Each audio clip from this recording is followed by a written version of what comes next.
Hi friends, welcome back. ഇന്ന് നമ്മൾ ഉരുളക്കിഴങ്ങ് വെച്ചിട്ട് പെട്ടെന്ന് ഉണ്ടാക്കാൻ പറ്റിയിട്ടുള്ള ഒരു സ്നാക്കാണ് കേട്ടോ ചെയ്യുന്നത്. കുട്ടികൾക്കും വലിയവർക്കൊക്കെ ഒരുപോലെ ഇഷ്ടപ്പെടുന്ന ഒരു സ്നാക്കാണിത്. അപ്പോൾ നമുക്ക് എങ്ങനെയാണിത് തയ്യാറാക്കുക എന്നുള്ളതൊന്ന് കണ്ടു നോക്കാം.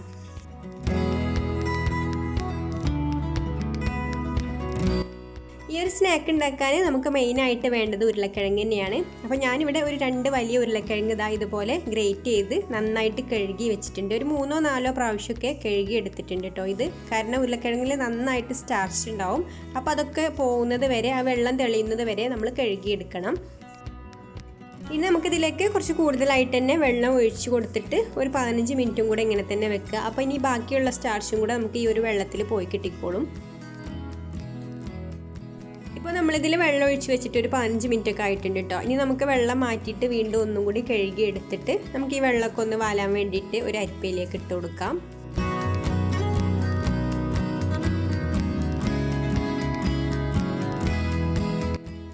ഇനി നമുക്കിത് നന്നായിട്ട് പിഴിഞ്ഞ് വെള്ളമൊക്കെ കളഞ്ഞതിന് ശേഷം ഈ ഒരു പാത്രത്തിലേക്ക് തന്നെ ഇട്ട് കൊടുക്കാം.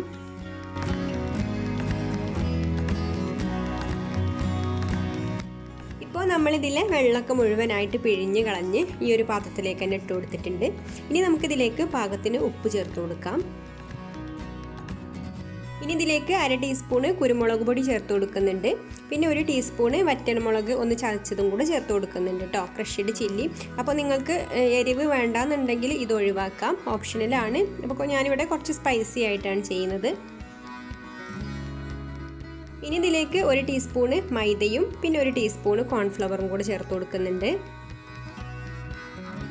പിന്നെ മിക്സ് ചെയ്ത് നോക്കിയിട്ട് വേണമെങ്കിൽ നമുക്ക് പൊടികൾ ചേർത്ത് കൊടുക്കാം.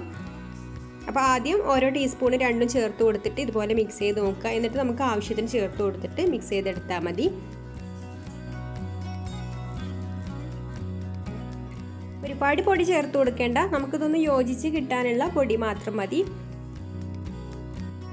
ഇനി നമുക്കിതൊന്ന് ഷേപ്പാക്കി എടുക്കണം. അപ്പോൾ അതിന് വേണ്ടിയിട്ട് ഒന്ന് സ്റ്റിക്കി ആയിട്ട് കിട്ടാൻ വേണ്ടിയിട്ട് നമ്മളിതിലേക്ക് ഒരു മുട്ടയുടെ വെള്ള ചേർത്ത് കൊടുക്കുന്നുണ്ട്. മുട്ടയുടെ വെള്ളയുടെ മുഴുവൻ ഇല്ല കേട്ടോ, ഒരു പകുതി ഭാഗമേ ഉള്ളൂ, ആവശ്യത്തിന് ചേർത്ത് കൊടുത്താൽ മതി. അപ്പോൾ നമ്മൾ ഇതിലേക്ക് 3 ടീസ്പൂൺ കോൺഫ്ലവറും 3 ടീസ്പൂൺ മൈദയും അതുപോലെ ഒരു മുട്ടയുടെ വെള്ളയുടെ പകുതിയാണ് കേട്ടോ ചേർത്ത് കൊടുത്തിട്ടുള്ളത്. നമ്മളെടുക്കുന്ന കിഴങ്ങിൻ്റെ ക്വാണ്ടിറ്റിക്ക് അനുസരിച്ച് അതിലൊക്കെ മാറ്റം വരുത്താം. നമുക്കിതുപോലെ ഷേപ്പാക്കി എടുക്കാനുള്ള ആ ഒരു പാകത്തിൽ എല്ലാതും ചേർത്ത് കൊടുത്താൽ മതി. പിന്നെ ഷേപ്പാക്കി എടുക്കുമ്പോൾ ഇതുപോലെ വെള്ളമൊക്കെ പിഴിഞ്ഞ് കളഞ്ഞിട്ട് വേണം കേട്ടോ എടുക്കാൻ. നന്നായിട്ട് വെള്ളം വരും ഇതിൽ നിന്ന്. അപ്പോൾ വെള്ളം നന്നായിട്ട് പിഴിഞ്ഞ് കളഞ്ഞിട്ട് ഇതുപോലെ തിന്നായിട്ട് പരത്തിയെടുക്കുക.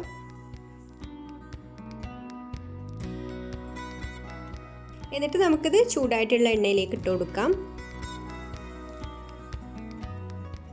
ഇട്ട് കൊടുത്തിട്ട് പിന്നെ ഒരു ലോ മീഡിയം ഫ്ലെയിമിലിട്ടിട്ട് ഫ്രൈ ചെയ്തെടുക്കുക. അപ്പോൾ ചൂട് കൂടി കഴിഞ്ഞാൽ ഇതിൻ്റെ പുറം ഭാഗമൊക്കെ കരിഞ്ഞു പോവും. അപ്പോൾ നമുക്ക് നന്നായിട്ട് മൊരിഞ്ഞ് കിട്ടില്ല.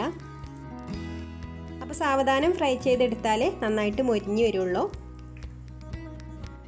അപ്പോൾ 2 സൈഡും ഇതുപോലെ തിരിച്ചു മറിച്ചൊക്കെ ഇട്ടിട്ട് ഫ്രൈ ചെയ്തെടുക്കുക.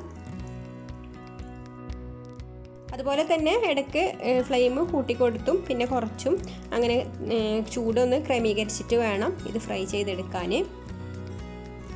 എന്നിട്ട് നമുക്കിതാ ഇതുപോലെ നല്ലൊരു ഗോൾഡൻ ബ്രൗൺ കളറായി തുടങ്ങുമ്പോൾ നമുക്ക് കോരിയെടുക്കാം. ഇതിപ്പോൾ ഇവിടെ റെഡി ആയിട്ടുണ്ട്.